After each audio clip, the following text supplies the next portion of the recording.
नमस्कार साथियों, मैं अनिल रावत विभाग चर्चा के इस मंच पर आप सभी लोगों का स्वागत करता हूं। आज हम उपस्थित हुए हैं काशीपुर हाईवे, काशीपुर बाईपास पर स्थित अरोरा इलेक्ट्रो वर्ल्ड पर। पहले तो मैं अरोरा इलेक्ट्रो वर्ल्ड का धन्यवाद अदा करना चाहता हूं और साथ ही साथ धन्यवाद अदा करना चाहता हूं व्यापार मंडल के अध्यक्ष संजय जुनेजा जी का, जिन्होंने अपना कीमती समय मुझे दिया है। जुनेजा जी, एक खासा विषय है जिसके बारे में मैं चर्चा करने के लिए आज आपके साथ बैठा हूँ। आज सुबह होली के ठीक अगले दिन आवास विकास जैसी चर्चित और पॉश कॉलोनी में, मतलब अगर मैं कहूं कि रुद्रपुर बसावट के साथ साथ जो रुद्रपुर की सबसे मेन कॉलोनियों में से एक थी आवास विकास जैसी कॉलोनी में चोरी होना, इस चोरी को आप किस तरीके से देखते हैं? देखिए, सबसे पहले तो मैं अनिल भाई आपका बहुत स्वागत करता हूं, धन्यवाद करता हूं। और नवल भाई आपका भी बहुत स्वागत है, धन्यवाद है। आज होली हो गई है अब सब लोगों की, हम लोगों की होली की बहुत शुभकामनाएं जी। आज मुझे लगभग 10 बजे के आसपास, 10:30 बजे, मेरे एक सीटू भाई, समरवीर सिंह सीटू भाई जी। मेरा उनसे बहुत पुराना, मेरा उनसे मित्रता भी है, मेरा भाईचारा भी है, मेरा पारिवारिक भी उनसे है। उनका सुबह फ़ोन आता है कि उनकी बुआ जी के घर पर, जो आवास विकास में ही है आपने, तो वहाँ पर उनका बुआ जी उनकी बाहर गई हैं, यूरोप गई हुई हैं और उनके घर पर चोरी हो गई है और आप मौके पर आ जाओ। मैंने उनसे पूछा आप पहुँच गए? बोले मैं भी पहुँच रहा हूँ। मैंने कहा आप भी पहुँचो, मैं भी पहुँचता हूँ। मैं 5-7 मिनट, मतलब पहुँच के 5-7 मिनट के अंदर पहुँच गया मैं। तो वहाँ देखा तो जब हम लोग जब गए अंदर, तो अंदर जाकर जब देखा हम लोगों ने, तो सारा तहस नहस हो रखा था। चोरी तो मतलब 4 के 4 कमरों में बड़े इत्मीनान से चोरों ने, बहुत इत्मीनान से उसके अंदर चोरी करी। आप देखा होगा, आप भी मौके पर मौजूद थे, आप देखा कि उसके अंदर क्या नाम, जो डबल बेड होता है, डबल बेड के अंदर आदमी जब अटैचियाँ वगैरह रखता है, अटैचियाँ तक एक कमरे की डबल बेड को देखा। जो भजनीक सिंह जी आप जानते हो, जो स्टेट बैंक में मैनेजर थे हमारे, अब तो हमारे बीच में नहीं रहे वो। 2021 में कोविड में उनकी डेथ हो गई थी। उनकी वाइफ और उनकी बेटी वहाँ रहती हैं। तो सारा घर तय, अभी 4 तारीख को उनकी वाइफ और बेटी यूरोप गए, अपनी बेटी के पास गए। तो जब वो गए तो घर में कोई था नहीं, तो सारा घर तहस नहस हो रखा था सारा, क्योंकि वहाँ एक मेड काम करती है और उस मेड ने देखा होगा तो ताला टूटा हुआ था। तो उसने फिर पड़ोस में जो हमारे अशोक जैन जी हैं, अशोक जैन जी को जाके बताया। फिर उन्होंने सीटू जी को बताया, सीटू जी को मुझे फ़ोन आया। फिर मौके पर हम सब पहुँचे वहाँ पर। संजय भाई, मैं एक चीज़ पूछना चाहता हूँ। जैसे होली के अगले दिन पुलिस विभाग जो होता है अपनी होली मना रहा होता है। आज आप बाज़ार में देख भी रहे होंगे कि पुलिस विभाग अब पूरी होली बनाने में व्यस्त है और इस तरह से व्यस्त है कि इन्वॉल्वमेंट नहीं हो पाता इस तरह की प्रक्रिया में। तो ये बात तो आप तय मानिए कि चोर पूरी तैयारी से थे, शिनाख्त से थे और बहुत टाइम से इस चीज़ को, मतलब इसकी मुखबिरी चल रही होगी, क्योंकि बिना मुखबिरी के इस ऐसे पोर्स एरिया में चोरी होना तो बिल्कुल नामुमकिन बात है। शहर में लगातार चोरियां बढ़ रही है और चोरियां कोई खुलासे नहीं हो रहे और एक तरफ पुलिस का लंगड़ा अभियान बिल्कुल चरम पर है। ठीक है, उसके बावजूद भी मैं मानता हूं कि पुलिस की ओर से, अगर मैं ये कह दूं कि पुलिस की कार्यप्रणाली जो लंगड़ा अभियान चल रहा है उसमें पुलिस कहीं भी कोई मतलब रहम नहीं बरत रही है किसी पे भी, लेकिन चोर अपनी आदतों से, अपनी हरकतों से और अपनी कलाबाजी से बाज नहीं आ रहे हैं और वो ना पकड़े जा रहे हैं। ये लगातार आज चौथी चोरी ऐसी हो गई है, बड़ी चोरी हो गई है। चाहे वो आप ओमेक्स, वो सॉरी अंगदे कॉम्प्लेक्स विशाल मेगापार्ट वाली चोरी कह लीजिए, चाहे वो प्रियंका मेडिकल पे, उसके अलावा भी एक और चोरी थी अग्रसेन चौक पर हमारे मुंजाल मेडिकल थी। हाँ बिल्कुल, ये मुंजाल मोबाइल पर लगातार चोरियां, सिविल हमारी जो RR क्वार्टर में 2 बार। हाँ, तो ये सब चोरियां खुली नहीं है अभी तक। तो आप इस सब चीज़ों को आप कैसे देखते हैं, बल्कि आज तो पुलिस का मेरे ख्याल में इस मामले में कोई खासा रोल रहा भी नहीं होगा? देखिए, दुर्भाग्य है कि जो भी अभी आपने गिनाया कि देखिए, जो विशाल मेगा मार्ट के बाहर जो हमारे विपिन त्यागी जी थे, जिनकी गाड़ी में से 8 लाख रुपया दोपहर के 12:30-1 बजे के आसपास गाड़ी, बिल्कुल विशाल मेगा मार्ट नेशनल हाईवे पर, तो वहाँ से उड़ जाता है, निकल जाता है, गाड़ी का शीशा तोड़ के चले जाते हैं। फिर उसके बराबर में देखा, विशाल मेगा मार्ट के बराबर थोड़ी दूर पर तो प्रियंका मेडिकल स्टोर है। वहाँ पर देखिए, वहाँ पर हो गया नुकसान, कितना बड़ा हो गया कि दुकान के सारे ताले तुले तोड़कर और वहाँ से सामान निकाल के ले गए।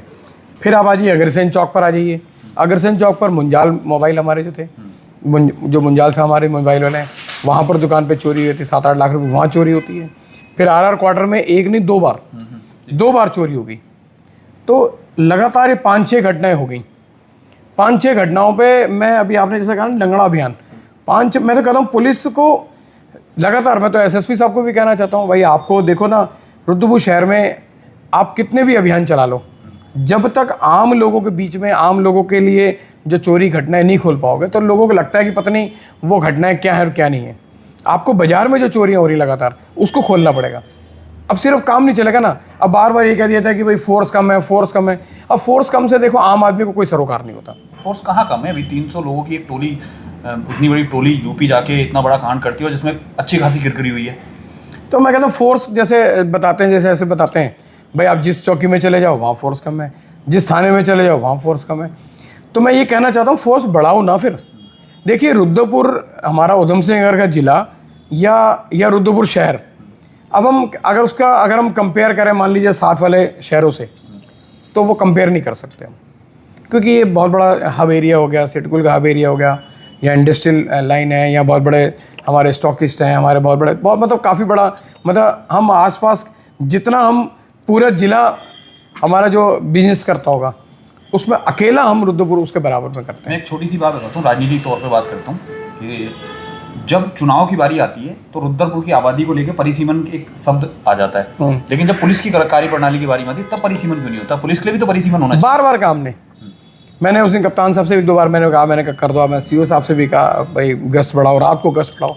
अभी तो चलो अब मौका देखिए, सीजन बदल गया, अब तो गर्मी भी आने लग गई है, आप भी अब देखो कुर्ते पजामे में आ गए। जब मैंने कहा कि नवंबर, दिसंबर और जनवरी और फरवरी, हम लगातार कहते हैं ये 4 महीने ऐसे होते हैं जिसमें चोरी घटनाएं ज़्यादा होती हैं, लगातार घटनाएं ज़्यादा होती हैं। तो हमने कहा इन 4 महीनों में आप हमारे कुछ करो ना भाई। शहर में हम ऐसे नहीं छोड़ सकते, बड़े बड़े हमारे शोरूम हैं, देखो हम नहीं छोड़ सकते इनको। ऐसे बड़े बड़े जो ज्वेलर्स की दुकानें हैं हम उनको नहीं छोड़ सकते, जो ज्वेलर्स की दुकानें हैं, बड़े बड़े शोरूम हैं, मोबाइल की दुकानें हैं, एक एक दुकान पे करोड़ों रुपए का माल रखा हुआ है। तो सर्दी में भी सीजन होता है, दीपावली के टाइम पे सीजन होता है, अब भी सीजन लगातार अब शुरू देखो हो रहे हैं। अब कहते हैं ना कि अब शादियों का सीजन शुरू होने वाला है, तो लगातार अब शुरू हो रहा है सीजन। तो हमारा कहना है देखिए अब इन पे काम करना पड़ेगा हमको।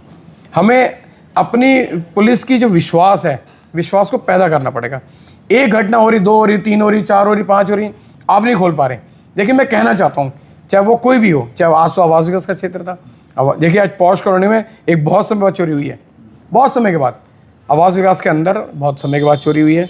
बाजार के अंदर लगातार आदर्श कॉलोनी चाहे क्षेत्र हो और चाहे बाजार का क्षेत्र, यहाँ लगातार चोरी हुई। तो ये सब चीज़ों को खोलना पड़ेगा, मैं ऐसे हिसाब से भी कहना चाहता हूँ, और बहुत जल्दी मिलेंगे भी हम। रुद्रपुर शहर में बढ़ती चोरियों का खुलासा ना होना ये पुलिस की नाकामयाबी साबित हो रही है। बिल्कुल साबित हो रही है। देखिए अगर खोलोगे तभी तो आपको कहा जाएगा कि आप कामयाब हो रहे हो। जब आप नहीं खोलोगे तो नाकामयाब हो रहे हो। नवल, मेरा एक सवाल आपसे है, आपने आज कवरेज करी है इस मामले को, किस तरीके से चोरी को देखते हो और क्या लगता है? मतलब एक काफ़ी आपने एक बात मैंने उसमें देखी थी, आपने कहा था कि यहाँ पर कुछ बादाम पड़े हुए थे और उन्होंने तसल्ली बख्श यहाँ पर खाया है और समय व्यतीत किया है पूरा ऐसे करके। मतलब मैं कहना चाहता हूँ कि चोर जो थे बहुत टाइम से इस चीज़ की रैकी कर रहे थे, क्योंकि उनको पूरे इस मामले में सूचना रही होगी और एक लंबा समय इस पूरे घर में चोरी करने को लेकर गया होगा। तो आप नवल, आप कैसे देखते हो इस चोरी को? देखिए जब मैं इसको कवर करने पहुंचा तो जुनेजा जी भी वहीं थे और तमाम व्यापार मंडल के और भी बैठे हुए थे लोग। तो मुझे लगता है किसी एक व्यक्ति का ये काम था नहीं। वहाँ पर जिस तरीके से उन्होंने हर कबर्ड को खोला है, कपड़ों को इधर उधर निकाला है और हर वो छोटी चीज़ को उन चोरों ने देखा है कि कहाँ हमें माल मिले या पैसे मिले, तो उन चीज़ों को निकालने की पूरी कोशिश की गई। तो मुझे लगता है किसी एक व्यक्ति का काम नहीं है, लगभग 3 से 4 व्यक्ति उसमें रहे होंगे। और जिस तरीके से DVR की उन्होंने वायरिंग काटी है और DVR भी ले गए हैं, तो ऐसा लगता है कि पूरी प्लानिंग के साथ ये काम किया गया और इसमें बहुत बड़ी तरीके से पूरी प्लानिंग की गई। जुनैद जी एक चीज़ समझिए, DVR का फायदा क्या हो गया? जब DVR ही लोग, प्रियंका मेडिकल से भी यही हाल हुआ था, वहाँ से उठा के लेके आदमी पहले लाखों रुपए लगाकर कैमरे लगवाए व्यवस्था के लिए, ताले लगवाए महंगे, और फिर चोर इतनी आसानी से चोरी करके ले जाए, फिर चोरी खुले ना। अब ये मुझे ऐसा लगता है जैसे हम ना स्मार्ट हो गए हमारे चोर। हाँ। तो मैं अपने दुकानदारों से भी कहना चाहता हूँ सबसे, अब आप DVR भी ऐसी जगह रखो कि जहाँ पर अब हर आदमी, जैसे कर्मचारी को भी ना पता चले। हमारे जो दुकानों पे कर्मचारी करते हैं, एक दुकान पे 5-5, 6-6 करते हैं, आप DVR को हटाओ वहाँ से। लेकिन DVR का फायदा क्या हो गया? DVR पे तो वाली वीडियो आई है आपकी, जो अंगद देव कॉम्प्लेक्स वाली वीडियो तो DVR पे आई है, तो उसके बावजूद वो तो खुलासा अभी भी नहीं हुआ है। नहीं, ये बात सही। देखो पुलिस को तो खोलना पड़ेगा। हमारा कहना देखो ना, विश्वास कैसे पैदा होगा? विश्वास तभी तो होगा कि जब विश्वास पैदा करेंगे। अब लगातार चोरी हो रही, घटनाएं हो रही हैं। आज जो घटना हुई उसमें देखिए लगभग 50,000 रुपये का लगभग कैश, 40-50 हज़ार रुपये कैश गया, लगभग 1.5-1 लाख रुपये का लगभग हमारा चांदी का सामान भी है उसके अंदर। तो ये तो सक्षम व्यक्ति लोग हैं। देखो अगर आम आदमी तो क्या करेगा, जिसके पास छोटी सी पूंजी होती है, छोटा से उसमें उसने अपना घर का गुजर बसर करना है। मैं जुनैद जी, मैं एक चीज़ ये कहना चाहता हूँ, मेरी नज़र में चोरी के बढ़ने का मेन रीजन रोजगार ना होना, बेरोजगारी होना है। लेकिन चोरी के लगातार बढ़ने का एक ये रीजन ये भी है कि पुलिस प्रशासन अपने इस काम में फेल है। दोनों पैरेलल चल रहे हैं, बेरोजगारी बढ़ती जा रही है और पुलिस प्रशासन चोरियां नहीं खोल पा रहा है। अगर ये जो लंगड़ा अभियान है, और मुझे लगता है कि वाजिब किसी व्यक्ति को पकड़कर अगर पुलिस उसको लंगड़ा अभियान के तहत लंगड़ा कर देती है तो शायद चोरियों में रोकथाम लग जाए। आपका क्या मानना है? देखिए, मैं एक बात कहना चाहता हूँ, जैसे मैं लगातार जो कह रहा हूँ कि ये जो पुलिस फोर्स कम है, मुझे ऐसा लगता है जैसे अब हमें ऊपर जाके बात करनी पड़ेगी। भाई मान लो एसएसपी तक बात कर ली, हम आईजी डीआईजी तक बात करेंगे, डीजी तक बात करें, तो अब मैंने कहा ना, जैसे रुद्रपुर शहर है तो रुद्रपुर शहर के आसपास भी दोनों तरफ काफ़ी बड़े शहर हैं, तो इन सबको हम एक नज़रिए से नहीं देख सकते। रुद्रपुर को रुद्रपुर नज़रिए देखना पड़ेगा, किच्छा को किच्छा, गदरपुर, काशीपुर, जसपुर, खटीमा, इन सबको उस हिसाब से देखना पड़ेगा। देखिए, भौगोलिक स्थिति सबकी अलग अलग है, सबके सब कुछ अलग है। उस भौगोलिक स्थिति के हिसाब से ही पुलिस फोर्स कमती बढ़ती की जा सकती है, लेकिन नहीं हो पा रही है। तो मुझे लगता है कि अब हमें ऊपर जाके बात करनी पड़ेगी, या अब बार बार हर चीज़ में हम क्या प्रोटेस्ट करें क्या?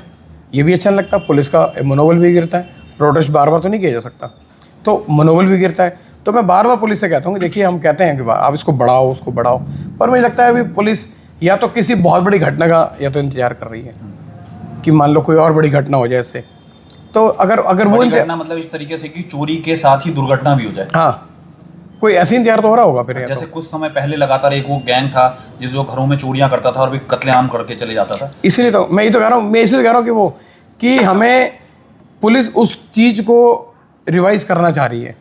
मैं कहता हूँ देखो, रिवाइज मत करो उसको, उस घटना को हमें वहीं नहीं लाना दोबारा यहाँ पर।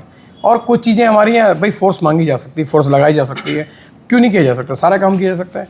जब यहाँ से 300 कर्मचारी जब जा सकते हैं बरेली, तो फिर यहाँ भी फोर्स बढ़ाई जा सकती है, क्यों नहीं? अच्छे पुलिस कर्मचारी हैं, बढ़िया कर्मचारी हैं, जो काम करते हैं, नौजवान हैं, जिनका मुझे लगता है फोर्स की जरूरत ही नहीं। पुलिस अगर किसी काम को गंभीरता से करके उसका अगर खुलासा कर दे और अपने एक्शन मोड पे आ जाए, जिस तरीके से एक्शन मोड पे मौजूदा समय में पुलिस चल रही है, अगर वो एक्शन मोड पे अपने कामयाबी हासिल कर ले, तो मुझे तो लगता नहीं कि फोर्स वाला बहाना कोई कहीं काम। हाँ, तो हम तो बात सही है, आ जाए ना अपने एक्शन में। भाई जो घरों में चोरियाँ कर रहे हैं, आप देखो ना, स्मैक, नशे का कारोबार हो रहा है, चोरियाँ हो रही हैं लगातार। ये और अभी तो रावत जी, तो छोटी चोरियाँ तो बहुत सारी चीज़ें हम लोग भी नहीं दिखवा पा रहे। हम कहते हैं चलो छोड़ो, बहुत जैसे छोटी छोटी चीज़ें हैं, मान लो दुकान के बाहर से कोई सामान उठ गया, कोई और पेटी उठ गई, नहीं लिखवाते। तो बहुत सारी चीज़ें हैं, लेकिन हर चीज़ के लिए ना तो थाने में जाया जा सकता है, ना चौकी में जाया जा सकता है। मुझे लगता है कि इस पर पुलिस प्रशासन को जल्द कोई बड़ा एक्शन लेना चाहिए, और जो जितने भी चोरियां हुई हैं उसका जल्द से जल्द खुलासा करना चाहिए। बिल्कुल खुलासा होना चाहिए। देखो, लेकिन मेरा मानना है कि उससे पहले पुलिस एक्शन में आए, उससे पहले तो मुझे लगता है व्यापार मंडल या फिर संजय जुनेजा को एक्शन में आना पड़ेगा, तभी पुलिस एक्शन पे आएगी। एक्शन का रिएक्शन की जरूरत है। देखो, ऐसा ना, हम चाहते नहीं कि पुलिस का मनोबल गिरे, हम चाहते हैं पुलिस ना चाहने की वजह से ही तो पुलिस ढीली बैठी पड़ी है शायद। देखिए, ऐसा तो नहीं, हम चाहते हैं कि पुलिस का देखो मनोबल बढ़ा, क्योंकि रात को हम जब सोते हैं तो पुलिस देखभाल करती है। मैं संजय जुनेजा जी, मैं इस मामले से आपकी खासी इत्तेफाक रखता हूँ कि कोविड के टाइम पे जब रामपुरा में एक बार चोरी हो गई थी और पुलिस ने लगातार वो कुछ ही घंटों में एक्शन मोड पर उन्होंने बिल्कुल सिंघम स्टाइल पर उसको खोल दिया था, तो हमने बाकायदा जाकर एसएसपी साहब के साथ पूरी पुलिस टीम को सम्मानित किया था। और कई बार किया ऐसा मैंने आपके साथ व्यापार मंडल में रहते हुए। तो ऐसा हम ये नहीं कहना चाहते कि हम पुलिस के अगेंस्ट खड़े, लेकिन कार्यप्रणाली पर सवाल उठ रहे हैं और लगातार उठ रहे हैं। अब मुझे लगता है कि जो आपने कहा है कि आंदोलन करना पड़ेगा, वो मुझे लगता है वो बहुत समय नज़दीक आने वाला है कि आप किसी दिन संजय जुनेजा को एक बार फिर से अपनी पुरानी कार्यशैली पर आना पड़ेगा। देखो, हम तो चाहते हैं कि ये सब चीज़ें ना हो, लेकिन अगर बार बार तो मतलब नुकसान नहीं हो सकता ना, बार बार नुकसान नहीं झेला सकता। भाई दुकानदारों का नुकसान होता है, हमें तो दुख होता है, हमें परेशानी होती है, हमारे भी चैन ख़त्म होते हैं, हमें लगता है, दर्द होता है कि नहीं यार इस व्यापारी कितना, क्योंकि मैं जानता हूँ सामने जिस व्यापारी को नुकसान हुआ है, चोरी हुई है, या मनोबल और टूटता है। हाँ, मनोबल टूटता है, बिल्कुल टूटता है। एक दुकानदार की जैसे लिमिट को 50 लाख रुपए की है, अब वो दुकानदार जब उसका सीजन आता है तो वो 5 करोड़ का सामान रखता है। 50 लाख की लिमिट के अगेंस्ट वो 5 करोड़ का सामान रखता है, इसीलिए क्योंकि उसको भरोसा होता है कि काम होगा और करेगा। लेकिन अगर ये बार बार चोरियाँ होंगी तो फिर बड़ा मुश्किल हो जाता है जवाब देना। अगला स्टेप क्या होने वाला है? खासी लंबी बात होने वाली नहीं, बस अब अगले स्टेप देखिए ना, अब चाहे बात करनी पड़े ऐसे हिसाब से बात करेंगे। भाई ये पहले तो बात कर लेते हैं। नहीं तो फिर एक दिन फिर चलेंगे, फिर IG DIG तक बात करेंगे कि भाई अगर आपसे नहीं हो पा रहा, अगर फोर्स मान लो नहीं बढ़ा पा रहे हो तो उसके पीछे हमें बता दो। हम ऐसे हिसाब से पूछेंगे भाई अगर आपसे नहीं बढ़ पा रही है, हम फिर आगे बात कर लेते हैं जाकर। बहुत सारे मुद्दों में आज मैं मानता हूँ एक बात के लिए कि शहर जो है संजय जुनेजा के हवाले में होने वाला है। तो साथियों बने रहिएगा ऐसी ही चर्चाओं के लिए मेरे साथ। मैं अनिल रावत, संजय जुनेजा व्यापार मंडल अध्यक्ष के साथ अपने साथी नवल किशोर के साथ। धन्यवाद।